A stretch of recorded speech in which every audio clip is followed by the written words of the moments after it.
Well, it's a very warm welcome back to second half independent off-tube studio commentary from the game at the Gtech Community Stadium. We are now underway in the second half. Brentford leading against Southampton by 2-0. Both goals scored in the last few minutes of the first half. First of all, a powerful header from Ben Mee after a ball was whipped in from the left-hand side. And then from the kick-off, Southampton lost the ball. Brentford pushed forward and were able to get a second with Wissa finding Mbeumo inside the penalty area. Second half is underway. Southampton have made a double change. We'll just confirm who has gone off for the Saints in just a moment. But it's two new signings on the field, Sulemana and Onachu coming on the field for the second half. Nathan Jones needs to spark a bit more life into his team, who were good for most of the first half. They seem to be frustrating Brentford and restricting them to just a few chances, had a couple of decent chances themselves. But now here comes Southampton on the attack. A ball played in from the left-hand side is blocked at the edge of the area. And Brentford just having to regroup here as Southampton try again. Down the right-hand side, Edozie running straight into Rico Henry. But he's helped out there by James Bree, although Henry does well to dispossess both of the Saints players. And then a ball played back by Wissa towards De Silva. It's not the best because it puts pressure there on De Silva. It puts pressure on Ben Mee as well. It's very close to giving Southampton a corner kick before Norgard puts his foot on it and tries to play it away to Wissa. But he's stopped by Edozie. And it's back into midfield here. So a confirmation that the two players off for Southampton are Diallo and Elyounoussi. And we'll just see out this little bit of passage of play here for Southampton before I remind you of the two teams here. But Southampton, from their point of view, but I should say, of course, it's myself, Paul Szczerbakowicz, and Ben Rogers taking you through the action. Ben, Southampton will feel a little bit hard done by. Conceding one goal, they'd say, was a little bit harsh, but two, for their effort, they'll feel very hard done by there. Yeah, they matched Brentford blow for blow, really, Paul, didn't they, for 42.5 minutes of this match. But as I mentioned on commentary, the football game's it's a cruel game, and unfortunately, it's not won in 42.5 minutes. It's won in two 45-minute spells, and Brentford, they just come on strong at the back end of the first half, didn't they? Got that all-important first goal with Ben Mee and then really put Southampton up against it by doubling their lead in quick succession when they picked the pockets of them high up the pitch, got forward. Wissa pulled the ball back to Bryan Mbeumo and 2-0 to Brentford. But just looking at those changes for Southampton, I think that's the right way to approach this game for Nathan Jones. It's very proactive, isn't it? He's waited till half-time. Yes, they've gone 2 goals behind, but giving your two new signings 45 minutes, the opportunity to really change this game. Two forwards, Paul Szczerbakowicz, the Nigerian forward, and Suleiman, the club record signing from Rennes. Southampton fans will be expecting a lot from these two lads, and I'm sure, you know, if they can really get into this game, it proposes a different threat to Brentford. Onuchu is a big, tall striker, isn't he? And perhaps he can try and match Pinnock and Ben Mee. They're two physical centre-backs, and that might be an interesting battle for the majority. That's something they're going to try. I'll just remind you of the 2-11. Brentford haven't made any changes at half-time, so it is David Raya in goal, a back four of Aaron Hickey, Ethan Pinnock, Ben Mee, and Rico Henry. The three in midfield are Matias Jensen, Christian Norgard, and Josh De Silva, with Bryan Mbeumo, Yoan Wissa, and Ivan Toney as the front three. For Southampton, it is Gavin Bazunu in goal, a back four of James Bree, Jan Bednarek, Mohamed Salisu, and Romain Perrault. The two holder midfielders are now Romeo Lavia and James Ward-Prowse. He drops back into midfield. The three ahead of them are Kamaldeen Sulemana, who comes on for Mohamed Elyounoussi, Sam Edozie, and Paul Onachu then joins Shea Adams up front. Onachu comes on for Ibrahima Diallo. So it's a central midfielder sacrifice to get another forward on the field here for Southampton. And they're going to try just to upset Brentford a little bit more. If they get the next goal in this game, Southampton, Brentford are a side that aren't famous for, can sometimes let leads slip here. So it's certainly not a done deal that this is Brentford's game won and that's it, it's all over. But Southampton have to do a little bit more in these early stages in the second half just to try and upset Brentford and keep the ball off them as Raya sends a long ball forward. Ben Mee gets very high up the field there. Misses his header though at the edge of the area. It's hooked away back into midfield.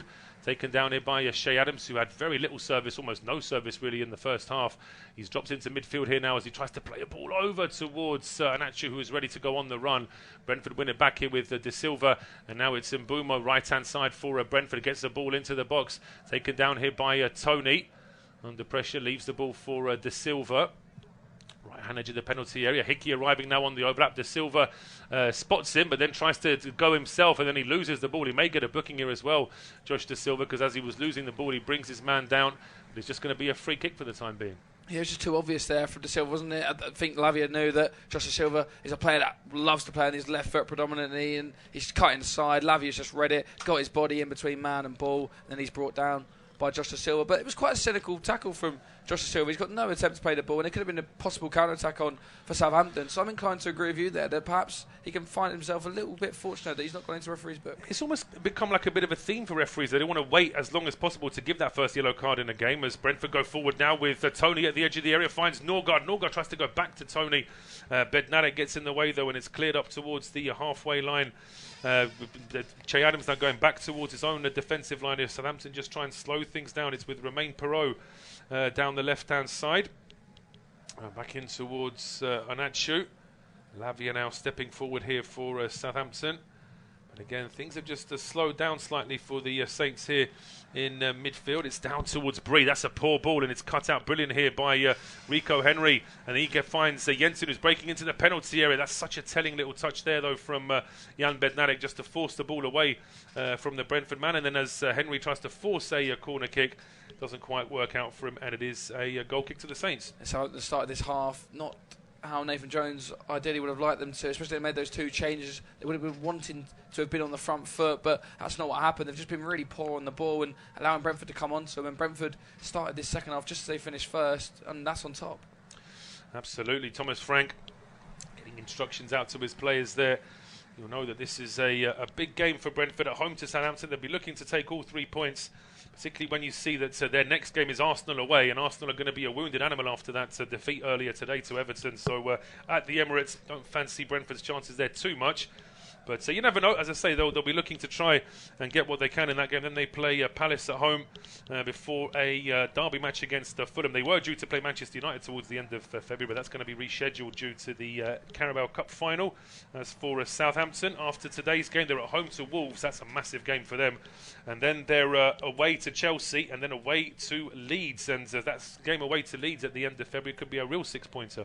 Yeah, that was a massive game now, isn't it? Especially with Leeds United struggles, and Leeds have got a massive 6-pointer tomorrow, really, haven't they, with Nottingham Forest? They really do. Here comes Southampton, though, with a half chance themselves. A strike coming in. It's a decent effort as well. Drilled low towards the near post there with Kamaldeen Suleimana testing David Raya.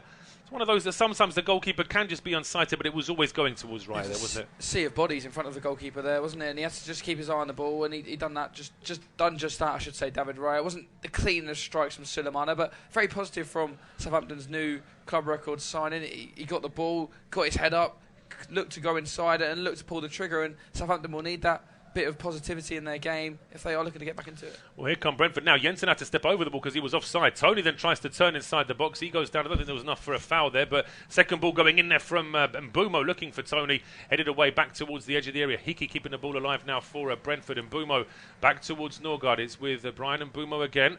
He's got options inside the penalty area, tries to go it alone, and then that's not a good ball to Aaron Hickey, asking far too much of the Scotland international there. And Salisu with an easy job just to make sure it goes out for a goal kick. It's too early from Mbeumo, and he steps inside there, and Hickey was wanting that ball for so long, and he delayed it, and then Mbeumo finally played it just when it wasn't on, really. And if he played that ball 2 or 3 touches earlier to Aaron Hickey, it probably would have worked out. But he's took that touch inside Mbeumo, and as soon as he's done that, he should just be looking to go for goal there, or look for Ivan Toney at the back post, who had also made a good run. But Brentford on top at the moment. Southampton just need to weather this early storm from Brentford, but then they need to really get something going because they've not really created any opportunities so far. They're yet to register a shot on target in this match. No, and they're trying down the right-hand side this time with their other signing, Paul Onachu, getting towards the edge of the area. The best he can do there is force a corner, which is exactly what he's done. A good chance here now for Southampton to try and get players into the box. And as I say, both of the players that have come on at half-time are big presences in the box as well. Yeah, Paul Onachu, he's a big, tall striker, isn't he?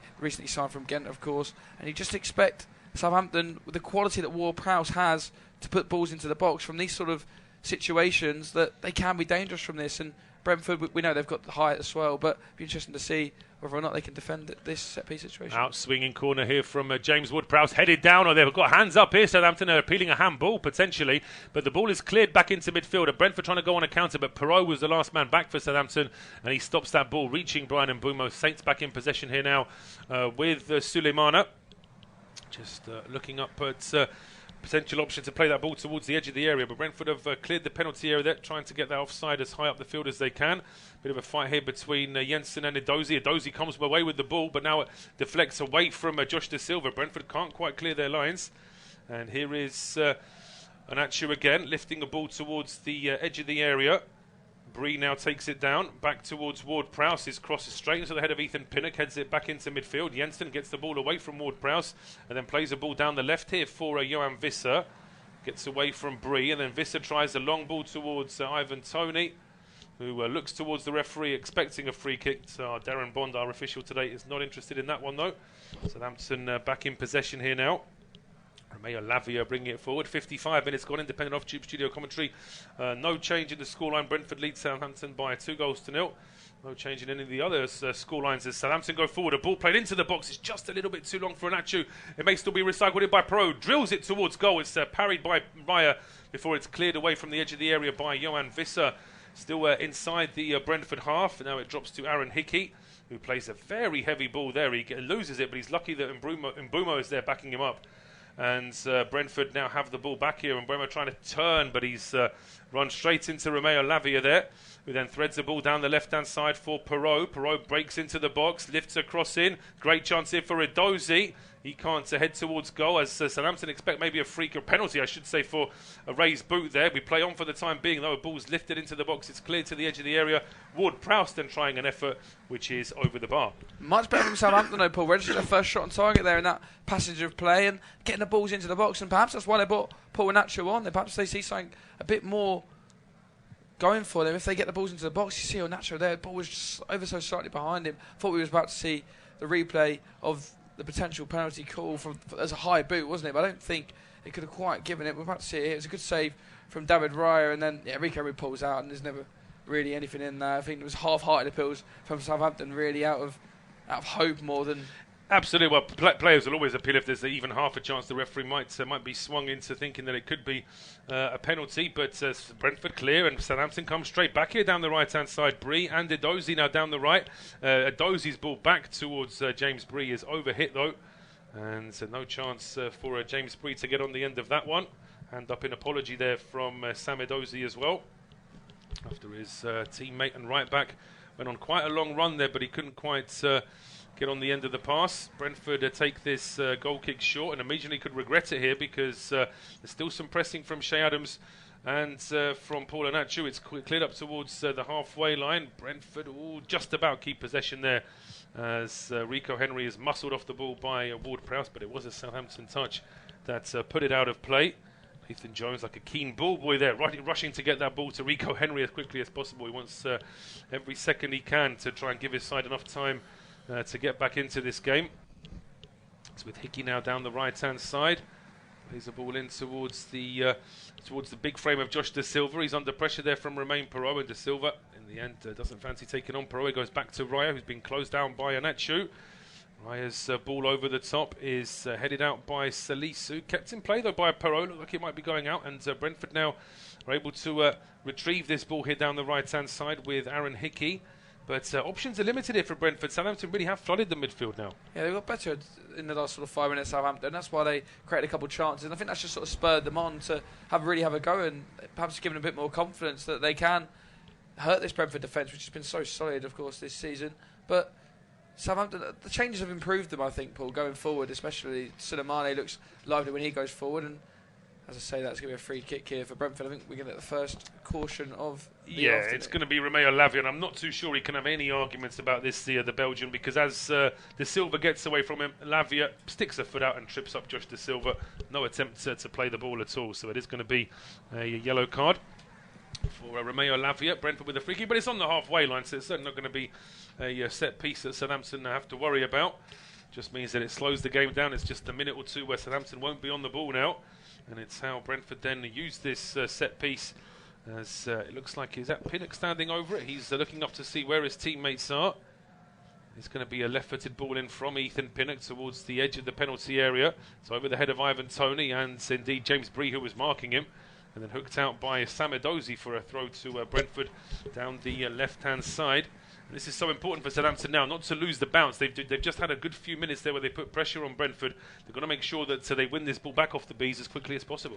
Yeah, definitely. I don't want to. It happened in the first half, actually, Paul, didn't it? When Southampton started to mount a bit of pressure, and then Brentford just regained possession of the ball, slowed the game down, got back into their rhythm, and then you see that the scoreline, they went into the break with the 2-0 lead. So Southampton just want to try and they weather the early storm from Brentford, then they've got themselves back into it, but they don't want to let Brentford back onto them. As Ben Mee has another header there, looking for his second of the game. I mean, that would be an unlikely brace, wouldn't it? But these set-piece routines for Brentford, they didn't start very well, but the delivery's got a bit better for them. This is a well-worked, short free-kick routine, and Ben Mee knew exactly where Bryan Mbeumo was putting that ball. He just leaning back. Mee was always going to be difficult from that distance. It is. I mean, he's actually behind the penalty spot. He's almost at the edge of the area, so to score a header from that sort of range when it's that low down, it's going to be difficult. Aaron Hickey returning from injury. He's had a full hour today, but the Scotland international is going to get the hook now, and it's going to be Mads Røslev to replace him on the right-hand side. There's also going to be a second change here for Brentford as well, with it looks like it's going to be Vitaly Janelt to come on.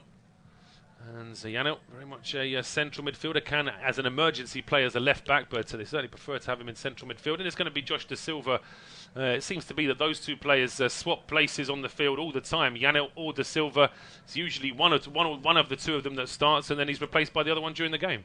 Yeah, it's not like for like, is it? Because they're different sort of players. Josh Silva's the sort of player that he's a box-to-box midfielder, isn't he? He'll get the ball, he wants to drive, he's looking to go forward. But I think when you're tuning up in a game like this with half hour to go, Vitaly Janelt's the perfect player to bring on. He's a bit strong tackling midfielder. He'll calm the game down. He's got that experience and know-how of how to see a game out. And I think it's a clever change from Thomas Frank. Aaron Hickey, of course, just come back from injury, as you mentioned. Got an hour in his tank today. Røslev's a solid replacement.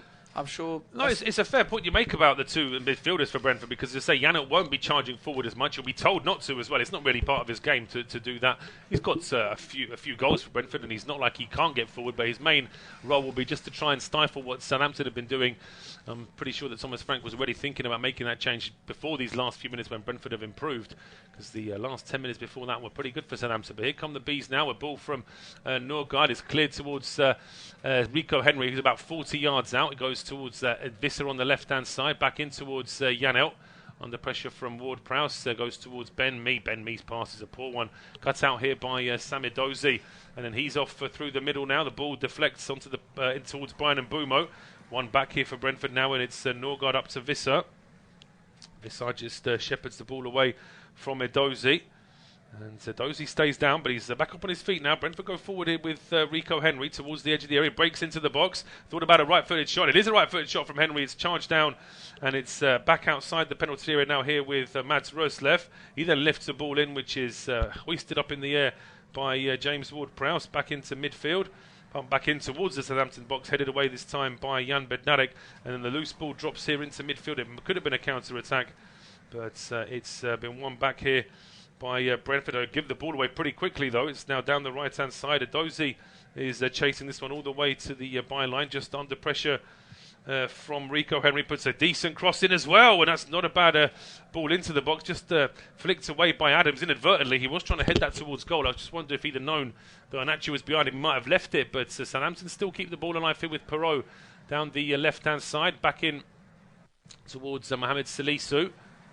Ward-Prowse now into Lavia, who's brought down by Ivan Toney. That might be the first Brentford booking as well. It's a bit of a cynical trip there from Ivan Toney, and the referee agrees. Yeah, no complaints there. Ivan Toney is, I mean, like you say, it was similar to, he's done this foul on Lavia, and it was exactly the same foul as what Lavia done on Josh Da Silva, wasn't it? He skips past his man, and then Ivan Toney hangs out a leg. He's going to be cautioned, and as you say, that was a fabulous ball in on that right-hand side, wasn't it, from Edozie? And I think it was the slightest of nicks from Che Adams. Takes the ball off his own man's head inadvertently, and Onucha he's a big, tall striker, isn't he? The man that's arrived from Ghent, and his eyes would have lit up there for a debut goal. But it was a great ball, good passage to play for Southampton, but unlucky, unfortunate in the end that Che Adams just took the ball off his own man. It was. I mean, it's hard to blame Adams in that situation, but as you say, I think Anachi was probably in a better position there as Ward-Prowse lifts the ball in. It's not a bad ball either. And there was Salisu lurking, but just ahead of him is Ben Mee. And he gets there and puts the ball out for a corner kick.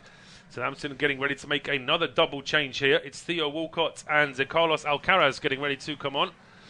So we'll see now who is going to be replaced. Alcaraz is central midfielder. So you can imagine, is this potentially going to be Lavia? Yeah, he's on a yellow card as well. So he's off the field now to be replaced for these last 26 minutes. It's Carlos Alcaraz, who I was impressed with in the first game against against Newcastle in the Carabao Cup. I was less impressed in the second game. A little bit anonymous at St James's Park. But the other player to get the hook is Sam Edozie. Certainly put in a shift today, but it may just be a case of getting fresh legs on. And the experience of Walcott maybe just giving Southampton something slightly different for these last 25 minutes. Yeah, that's it. Just a bit of fresh legs, as you mentioned, out wide, especially if the fullbacks, Rico Henry is tiring.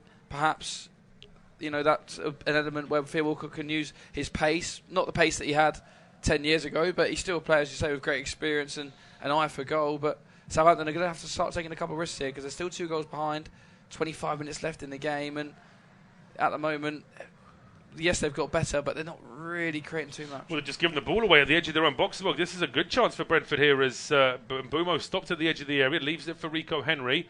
He then goes back towards Norgard, who's missed the ball entirely, quickly cleared through the middle there, and a chance here for Suleimani to chase that one, but he won't get there ahead of Raya, and he puts it out for a throw to Southampton down the left-hand side. Raya with the hand up to apologise, but I don't think he did anything wrong there. He just needed to clear that ball as far as he could. He done well, actually, David Raya, because he was so alert to danger, so quick off his line, because Suleimani is a player that doesn't lack for pace, and he picked the pocket of Vitaliano in the midfield, and then he takes that big touch forward. But as you mentioned there, David Raya really quick off his line, and he almost ran all the way to the halfway line to clear the ball, but the ball found touch. He put his hands up, because goalkeepers are disappointed, aren't they, when they find touch from long kicks forward. Yeah, well, they're like outfield players with gloves on these days, aren't they, goalkeepers? They're expected to be as good as that anyway. But frustration, we just saw a couple of Southampton fans in the away end getting a little bit annoyed because they felt as though perhaps Jensen was exaggerating an injury there. But he's back up on his feet now. It is a throw to Southampton down the left-hand side. Romain Perrault with the ball. Just waiting for teammates to get into a slightly better position. He finds Anachu's pass back towards a teammate, picked off by Mbeumo, but just as quickly as Southampton lost it, they win it back again. Still deep inside their own half, though, as Salisu lifts the ball towards Anachu, headed away by Ethan Pinnock, and out for a throw to Southampton down the left-hand side. Nathan Jones frustrated there on the touchline. His side have shown signs of improvement, and they look good at times in the first half, but they do find themselves 2 goals down. Long ball now lifted towards Theo Walcott, who's heading towards the Brentford penalty area, but that one's cleared back into midfield. Picked up here by Bednarek. And now Ward-Prowse in towards James Bree. He just thought about a long ball, but Brentford trying to play as high an offside line as they can. Trying to limit any options of Southampton going long here. As Salisu steps forward now. Finds pass towards Perrault down the left-hand side. Back into Mohamed Salisu. And now it's with Alcaraz into James Ward-Prowse. Perhaps just guilty of sitting back a little bit too deep here, but James Bree with some space gets a cross in, which is straight onto the chest of Ben Mee. That's a terrible ball out from Ben Mee. He had no reason to rush it as much as he did. It's an invitation for Southampton to come back again, but a long ball into the box just gets away from Anacho, and although he tried to let it go out for a corner, Pinnock isn't taking any chances, and he puts it out for a throw. I don't want to say panic from Brentford, but because they've got the 2-goal lead, but these sort of hooked clearances they're doing, but they're slicing, the misplaced passes. It's just giving Southampton all that confidence, isn't it, to go forward and really believe that they can get themselves back into this game. And it's not the most assured way to see out a game from Brentford yet. But as I say, they've not conceded, but Southampton are definitely starting to cause 1 or 2. They're not conceded, but perhaps the way they're set up is almost encouraging the chance of conceding to increase here, because certainly the last few minutes Brentford have struggled to even get the ball away. It's as soon as they clear it, it comes straight back, as Rico Henry now, as if to prove the point, clears a long ball up towards the half line, which drops straight to Jan Bednarek. But on this occasion, ball has been given away there by Alcaraz, and a chance here now for Wissa. Oh, if he could have just got there 2 steps ahead of Mohamed Salisu, then we would be talking about Brentford on a counter-attack. But it's not to be, and Southampton now trying to generate something themselves going forward. Here is Alcaraz, getting to the edge of the area, looks to try and shoot himself. He fires it straight into Ben Mee. And then hooked away here by Vitali Yano up towards the halfway line. Tony claiming that he's being held onto, and the referee agreeing with him this time. Yeah, it was a poor shot from Carlos Alcaraz just before that phase of play, wasn't it? He didn't really get hold of it, and it wasn't really a position to shoot on. And then Ivan Toney's shooters always know how they're pinned Jan Bednarek, doesn't he? And Bednarek's got both arms around Ivan Toney, and that's always going to be a free kick. And relieves pressure off Brentford as well. That's exactly what you want your striker doing whilst you're 2-0 up with 20 minutes to go. Absolutely. As you say, 69 minutes gone now. We're past the 3-quarter mark of the game. Brentford 2, Southampton 0, and it will be Ben to take us through to full time. Nathan Jones will take encouragement from this performance of his Brentford side. 42 minutes of the first half. They were fabulous. It was just the final couple of minutes where they lost their heads really and lost their way a bit, and that allowed Brentford to score 2 goals. And at this level, if you switch off at all defensively, you are going to get punished, and that's what happened to Southampton. But even in the second half, they've showed signs that they've competed with Brentford, and Brentford are a team that are heading for 6th position in the league at the moment, and Southampton can take positives that they've been able to compete with Brentford, but at the moment it doesn't really reflect in the scoreline. It's Brentford 2, Southampton 0, as Paul mentioned. We've only had 1 goal in the second half of today's Premier League's 3 o'clock matches, and that come at Old Trafford. It's Marcus Rashford with his 11th goal in his last 13 appearances. He's on a real hot run of form at the moment, isn't he? He is, absolutely, and just at the right time as well for Manchester United, just trying to keep that push onto the top 4 as the ball goes into the penalty area, turn towards goal, and it's cleared off the line. Brentford very nearly getting a third. Well, absolutely brilliant again from Bryan Mbeumo.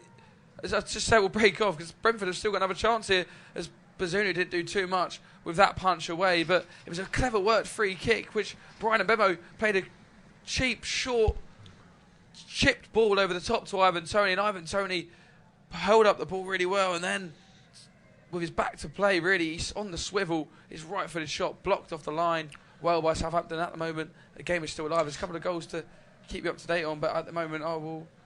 well, just as well as a goal, Casemiro has been shown a straight red there for Manchester United in that game against Palace. And as you mentioned there, Wolves now 3 up against Liverpool, just waiting for confirmation of that goal scorer. But it's going from bad to worse for Liverpool, and a 6th goal as well at Villa Park. A 6-goal thriller at Villa Park. Wolves 3, Liverpool 0. I mean, that is a scoreline that unimaginable for the last 5 years, really. I'm not quite sure what's happened to Jurgen Klopp's side, but 3-0 at Molineux, and what a result for Ian Lopetegui's side, as we just see Salisu's blocked clearance off the line. Is that going to give Southampton signs of life? They've got a free kick in a dangerous position here, which James Ward-Prowse can put into the penalty area. Southampton need a goal soon if they're going to make something happen. It's not a bad ball from Ward-Prowse. Right, doesn't do a bit at all. Theo Walcott. Oh, I thought he tapped it in, but it's blocked off the line by Ethan Pinnock. Almost a gift to Southampton there from Brentford, courtesy of David Raya. Brentford get it clear. Brentford do get it clear. That really was very close to a it would be more than a consolation. It'd be a goal back into the game for Southampton if they'd have scored that on 72 minutes. Real warning signs there for Brentford, as a confirmation that it's Ruben Neves that has made it 3-0 as a ball over the top now. A great chance for Southampton as Raya handled this outside the box. It's hooked up in the air and it's just wide.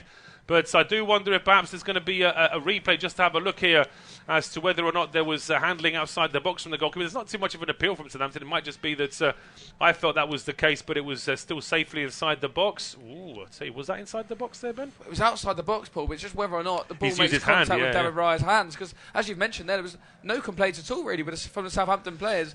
I think it's kind of his shoulder area, but David Rice took a chance there because he's come out with his arms out, hasn't he? But I think he's just got lucky that the ball's not made contact with him. He's had a couple of near sketchy moments there, David Raya, because a couple of minutes before Walcott was so close to it. Walcott, he was just there to pounce with David Raya's come out to claim the ball, and he's just sort of flapped it, isn't he? He's did not get his feet position right, and that's why his hands couldn't get round the ball. And then I think it's a combination of Ruslev and Ethan Pinnock that just about keep the 2-goal lead intact. But Theo Walcott's looked lively since coming on. He has, yeah. Just to confirm as well that the goal for Villa to make it 3-3 has been chalked off for an offside. So Leicester still lead 3-2 there at Villa Park. Brentford now making their 3rd change of the afternoon, and it's Wissa to be replaced by Kevin Schade, the signing from Freiburg.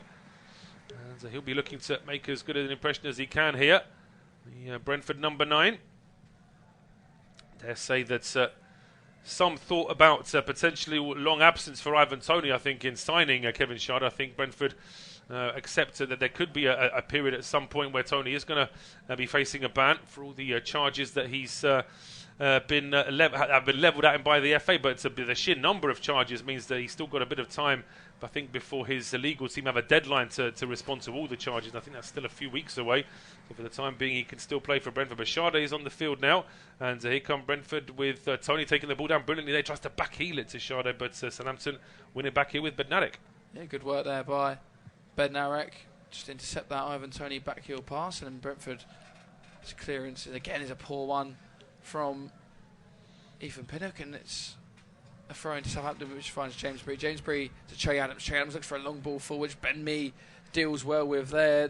Casemiro red card, Paul. Unsportsmanlike conduct has gone down now, so I'm not quite sure what happened there at Old Trafford. But Casemiro, he's no stranger to a card, is he? But he's put Man United down to 10 men. He'll be without him now for 3 games, which is a real real blow for Manchester United. Absolutely, two of those against Leeds United. I suppose Leeds fans will be quite pleased that Casemiro not being in the team, but it's depending on what the situation was there, it may well be that he stopped a player getting forward. It may well be that it was a strong challenge as well. But this is a good spell for Southampton. They go forward again now. Bree is brought down, but it's a ball in from Adams. Adams' ball again towards Anacho, but again he's dealt well. But even James Ward-Prowse is on the edge of the box, about 25 yards from goal. The ball's rolling towards him, but when you see that number 8, that captain armband around the player, and it's James Ward-Prowse striking, you never really know what he's going to do from that range. It's a real speciality of his. He strikes through the ball, but couldn't quite get his knee over it, and in the end it's always rising, isn't it? It's still quite a decent contact with the ball though, isn't he? He does get a pretty clean collection. I agree with you that he's probably just leaning back slightly. Doesn't quite get that perfect body position to get that one on target.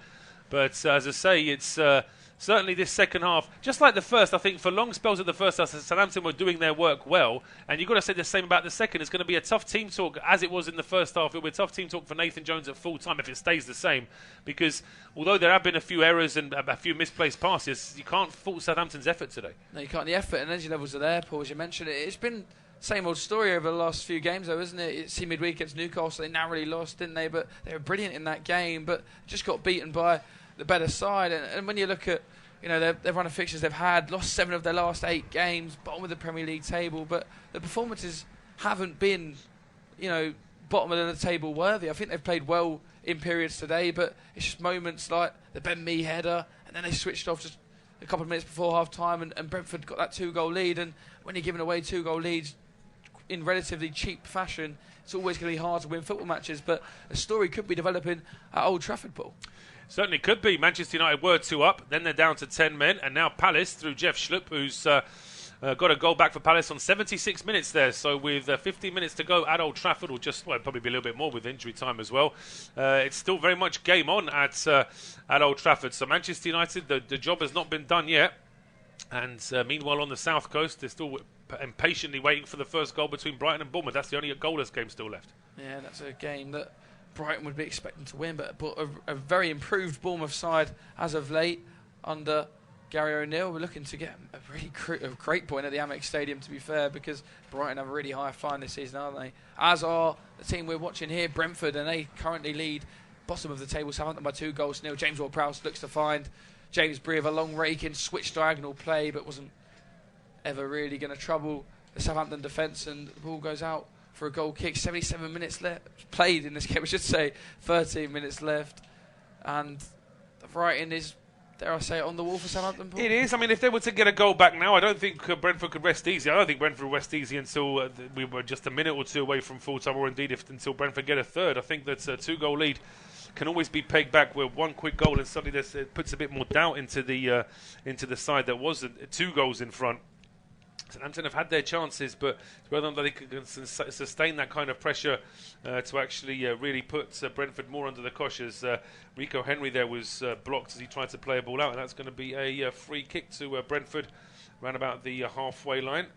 And Kevin Schade is just about in position there. He was wandering offside. I think he wanted to try and encourage Ben Mee to play this ball early, but now Southampton in the meantime have found back and set themselves up here.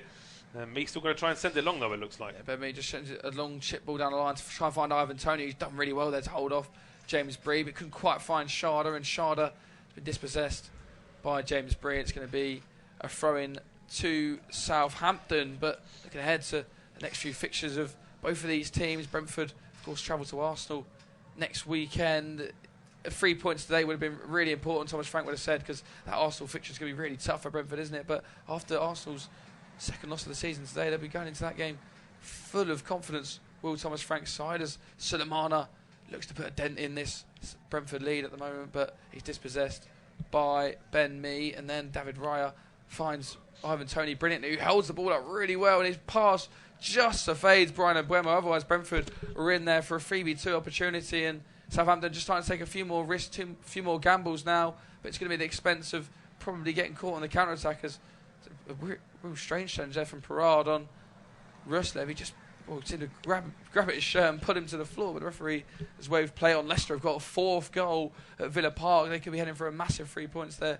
Brendan Rodgers' side, as Bryan Mbeumo picks the ball up here, looks for Ivan Toney, dealt really well by Bednarek, because Ivan Toney just peeled off his man, but Bednarek come out to meet the ball and he heads it away. But Now it's Sharda who has the ball for Brentford. He's met with a strong tackle by James Bree. The ball's put into the box by Rico Henry and headed in by Matias Jensen. The Rashford celebration as well there. And Brentford have put this game to bed. 3 goals for the Bees. 3 points for the Bees. You would think so now. At 2-0, Brentford were looking good, but Southampton still with a bit of possession, still with a couple of half chances.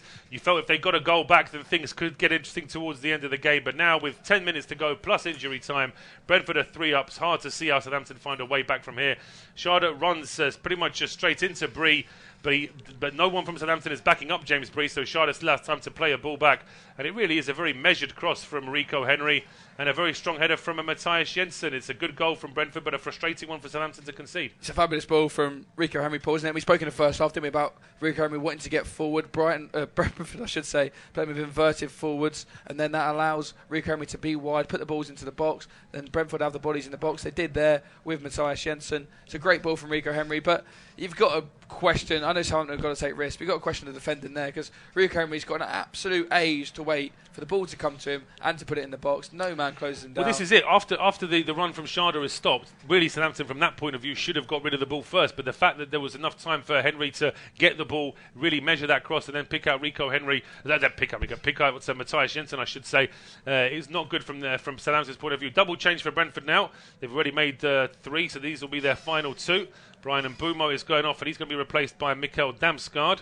And there's another Danish player getting ready to come on in the form of Zamka Mathias Jorgensen, so we'll see him on the field in just a moment as well. Yeah, I wonder if that would be for Ben Mee. He had that slight knock in the first half on his head, didn't he? Some interest. It's actually not. It's Matias Jensen. So a back 5 for Brentford. We're expecting them, Paul? I think so. It's an interesting one, that, really. So Zanka's on here for Matias Jensen.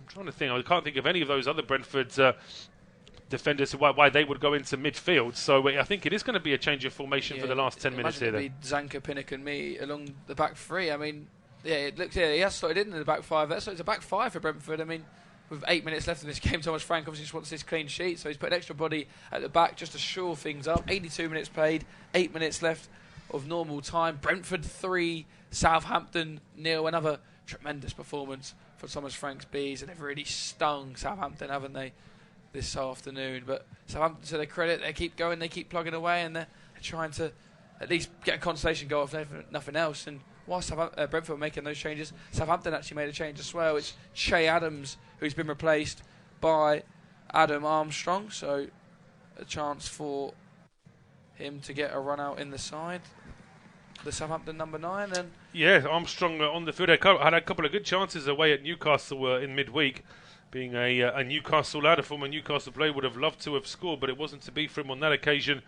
So it'd be hard for Southampton to be positive after this game, because the work ethic and the effort was there. To lose by 3-0 with time still to play, it will feel like a disappointing result, and they've got to pick themselves up as quickly as possible. They have indeed, and the fixtures come thick and fast in the Premier League, of course, and with a tough run of fixtures coming up ahead for Southampton, and especially with that trip against Leeds in a few weeks, that a real 6-point of that will be, and they'll be looking to get points with all the teams that are around them at the moment. Southampton, that's what it's about at the bottom of the table, isn't it? If you get points, if you can take points off the teams that are at the bottom of the table with you, then more than likely you end up staying up. Well, it's double whammy, isn't it? Because you're getting an advantage of them, and it's points that they then can't get up on you. So it really is. When they say it's a 6-pointer, it's a bit of a throwaway comment, but it really is, because it's points that. Similarly with goal difference, if you're playing a rival and you can score 3 or 4 goals against them, it's double, because that increases your goal difference, and of course it takes their goal difference away as well. So it's one of those games where. It's going to be more and more of those games now towards the end of the season. A ball over top in now, a potential chance here for Ivan Toney. Yeah, Rico Henry done really well there to put that ball into Ivan Toney. It wasn't dealt with very convincingly at all by Salisu and Bednarek, and Toney just looked to get the ball onto his right foot, but in the end Bednarek just picks his pocket and he gets a toe on the ball to knock it back to Bazunu. Bazunu's long ball forward is towards the head of Sulemane, but Sulemane's attempted cross there is a poor one, but Southampton will regain possession of the ball with Gavin Bazunu. Bazunu's long ball forward is towards the head once again of Unachu, and Unachu couldn't quite make that ball stick, and Brentford will regain possession of the ball as Ivan Toney looks to get on that flick on. It's a real scrappy phase in the play in the last couple of minutes. Both teams just seem to be giving it away, and then a really nonchalant kick off the pitch. Zanka Jorgensen, but that's because Rico Henry is down. Looks to be feeling his calf. But Brentford have made all 5 subs. They have made all 5 subs. So it's just as well they got that third goal, because it looks like they may be having to play with 10 men, despite having no red cards in this game. Southampton fans are still in full voice there. Although they won't be too delighted with how the game has gone today, that's for sure. And certainly Nathan Jones, an ambitious manager, forward-thinking coach, and he wants to see more from his team than what he's seeing today at times. But as we've said before, the work ethic from Southampton has been good in this game. It's just the goals conceded were a bit avoidable. They'll be very frustrated about that. Yeah, they will be incredibly frustrated, and you can see the Saints away fans leaving now, can't you? And they look disappointed, and I think that's because they'll know that their side, they've matched Brentford for a decent amount of this game, but I think that opening goal and the manner they conceded it in has just seemed to have really took the sting out of their tail. And Southampton will look at it that they've been in the game, yes, but when you actually look at the amount of chances they created, it's been few and far between. And that's been there haven't been too many chances. That is true. They had a couple of decent chances in the first half. There was that spell in the second half at 2-0 where Brentford did seem to be under a bit more pressure, but since then, since that third goal especially, it really has gone very flat for Southampton. And overall, I think in the 86 minutes we've seen so far, there have been far too many moments where they've just given the ball away a bit too easily. The rest of the games currently going on in the Premier League so far, the 3 o'clock kickoffs. Leicester lead at Villa Park by 4-2. Dennis Pratt got the 4th goal there, incidentally. Brentford, of course, winning 3-0 in the game that me and Paul were covering here. It's at the Gtech Community Stadium. Brentford 3, Southampton 0. Brighton 0, Bournemouth 0 at the Amex Stadium.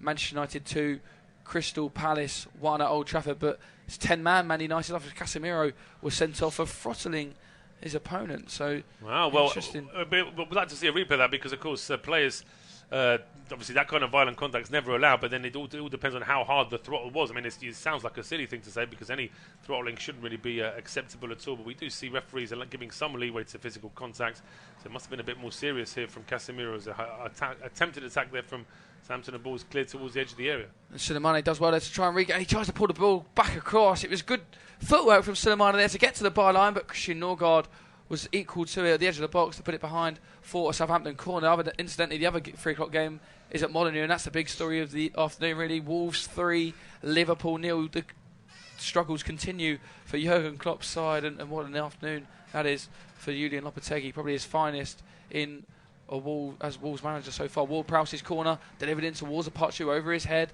Theo Walcott picks the ball up in the edge of the box. He tries to put the ball back into the box, headed away easily by Brentford, but Walcott will regain possession. Then the ball's played down the line. Theo Walcott, real test of his legs there, but it's well dealt with by Roslev, who hooks it down the line towards Ivan Toney, and Toney can't make that ball stick, but Brentford will gain possession of the ball, and then Adam Armstrong picks the pocket of Vitaly Janelt, and Southampton will look to come again. Just over 87.5 minutes played at the Gtech Community Stadium. Brentford 3, Southampton 0. James Ward-Prowse finds Salisu to Sulemani. Club record signing. Not quite been able to see too much of him to have an opinion on him yet today, but he looks a player that is positive. He wants to go forward. He wants to take his man on, and that would always help you in a relegation scrap. We'll get Paul's thoughts in a sec as a ball's played into the box towards Apache, who gets a head on it, but it's comfortably saved by David Wright.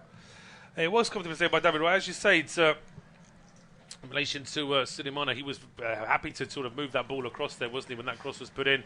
A bit of work there for David Wright to make the save. We're getting word there's potentially a late goal at the Amex. We'll confirm that if that is the case. But that could certainly be a big result for either side, depending on who gets the goal. But if it was Brighton to take the lead, that would be harsh on Bournemouth, who have made some improvements recently under Gary O'Neill after a bit of after a good start initially when he was caretaker, and they went on a really bad run. But here's Southampton. They're still trying to play until the very last minute here. And it's so important, isn't it, that with the results being like they are for Southampton at the moment, that Nathan Jones still has the backing of his dressing room. Yeah, really important. As you say, if they lose to that, well, it looks like they're going to lose today. They should lose from here 3-0 with a minute plus stoppage time left. And 7 of their last 8 games they've lost. That'll be 8 of their last 9 as Toney and Salisu get into a bit of a wrestling match there. And I think that might have seen the Southampton defender go into the book. And it is Salisu with a yellow card. It's the second of the game for Southampton, to go along with Lavia, who of course has now been subbed. But it is Brighton, Paul, that have taken the lead at the Amex Stadium, and they've broken the Bournemouth resilience. It took them 88 minutes, but There's that man again, Kaoru Mitoma. He's on absolute fire right now. He is. A fabulous goal he scored against Liverpool. That control and then finish into the roof of the net. The way he did that was superb. And another big goal for him today, as you say. But certainly, there's a couple of big results in the Premier League today. The Villa against Leicester 4-2.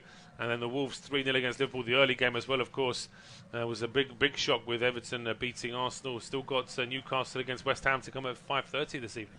Plenty of goals across all the matches in the Premier League so far. As Bazunu there takes a real chance, looks to kick the ball forward, and then Ivan Toney's blocked it, and then Bazunu's run about 30 yards out and gone up with a header with Ivan Toney. And to be fair to the goalkeeper, he did win the header, but took way too much time, way too many touches there on his attempted clearance, and Toney, eyes must have lit up for a sec after the ball ricocheted off of him, but it was to the Southampton goalkeeper's credit that he was able to repiece that situation as Janelt finds Ruslev here. Ruslev takes a shot.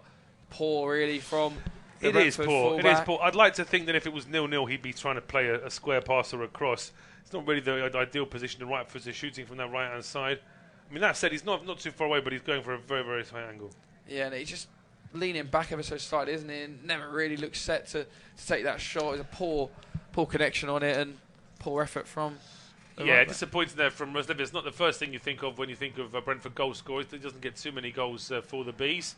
Had a few assists though with Bazunu now with the long clearance. We've got 2 minutes of the 3 injury time still to play. We do. And it's well headed there by Ivan Toney. He's gone up to meet that Bazunu clearance, and that's another worry for Brentford because Ivan Toney looks to have gone down in a bit of stress. I think it was more the landing after he went out for the header. I think he landed on his midriff, and he just looks to be clutching. That's actually Ethan Pinnock, but it looks as if he might be clutching his right shoulder here. I just think it's from the landing. I think there was connection between him and the new man for Southampton, Onacho, I should say. It wasn't actually, I think that the problem, Brentford are saying that Onacho has just collided with their player. I'm not so sure that he's done so with any real intent. I think he has been trying to actually get to the ball. He just got beat to the ball, didn't he, there, Paul? And as you say, he was ever so slightly late, and he collides with Pinnock, and Pinnock's landing just seemed to be a bit awkward. But he's back up to his feet, thankfully, for Brentford, because that's the last thing they want after this. Very good performance, a very good result at the moment. They want to come out of it off the back of a couple of potential injuries. Rico Henry, of course, he's back up to his feet now. He looks to be okay, but he went down not under a challenge, and then Pinnock there goes down as well. But that Brighton game, incidentally, will be one that will be on all the Brentford's minds at the moment, because Brentford would have gone above Brighton, of course, if Brighton had dropped points, but that wasn't the case, as Brighton, I should say, got the late goal, and they look to be heading for the 3 points at the Amex, as Brentford are definitely getting the 3 points here at the Gtech Community Stadium. And on the basis of the 90 minutes, it's probably fair enough, as Adam Armstrong there takes a shot from distance, really easy for David Raya, and that is probably going to be the last bit of action. It is, yeah. I mean, I say Brentford obviously would have liked to have been 6th, but if you'd have said to a Brentford fan at the start of the season that after 21 games they're going to be 7th, I don't think most Brentford fans wouldn't have believed it, let alone say, they'll take that. So I think it's from that point of view, it has been a very good season so far. And there's a Brentford player down. It looks like could have played on there really, but Nadek's a bit unhappy that Tony's stayed down on the ground. But it looks like it was going to be a throw to Brentford. Not sure the referee spotted a foul there. It was Rico Henry that hit the deck. And we've actually had the 3 minutes now, so the referee may be calling time soon. Yeah, I think it's that same problem for Rico Henry. It's that left calf again, isn't it? He seems to be in a real discomfort. I think he's just continuing now until, well, like you say, Paul, there's a matter of seconds left. But Henry, he can't even stand up straight now. He looks to be in real discomfort. If I was Thomas Frank, I'd just tell him to get off the pitch now. I mean, I think so. I mean, why risk the fact that he could strain and go for it? But I think the referee is about to call time. He is. He blows the full-time whistle, and Brentford extend their unbeaten run in the Premier League to 9 games now. They're not up to 6th because Brighton have got that late goal against Bournemouth. But 7th place Brentford, 22 out of 33 points at home this season. Their Gtech Community Stadium run continues. They've beaten Southampton here by 3-0 full time.